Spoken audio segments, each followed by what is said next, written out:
কোরআন শরীফ ধরতে হলে ওযু করা লাগবে, মাস্ট বি। আপনি কোথায় পেয়েছেন? হাত মুখ ধোয়ার পরে গোশত খেলেন। বিশ্ব নবীকে জিজ্ঞাসা করা হয়েছে, হে রাসূল আপনি ওযু করলেন না? তিরমিজি শরীফের হাদিস। নবীজি বলেন, দেখো আল্লাহ আমাকে শুধু নামাজের আগে ওযু করার জন্য আদেশ দিয়েছেন, তাছাড়া পৃথিবীর কোনো কাজ করার আগে ওযু করা লাগবে আদেশ আমি পাইনি। কি শিক্ষা! যে বলবে যে কোরআন ওযু সহ ধরতে হবে না, বোঝা গেল মুমিন না, কমিন। অবশ্যই কোরআন ওযু সহ ধরতে হবে। কি সহ? কারণ আমার নবী বলেছেন মুমিনের পোশাক হলো ওযু।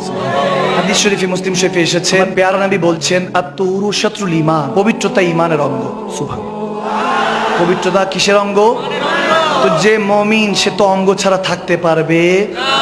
কোরআন লৌহে মাহফুজ থেকে রব্বে করিম নবী সিনা পর্যন্ত পাঠিয়েছেন। এই কোরআন আমার পেয়ারা নবী সিনাতে এসেছে। যদি সাধারণ মানুষদের ঘরে থাকে, ধুলোবালি পড়ে থাকে, কোরআনের আযাবে গজবে তো আমরা ধ্বংস হয়ে যেতাম। নবী ছেকে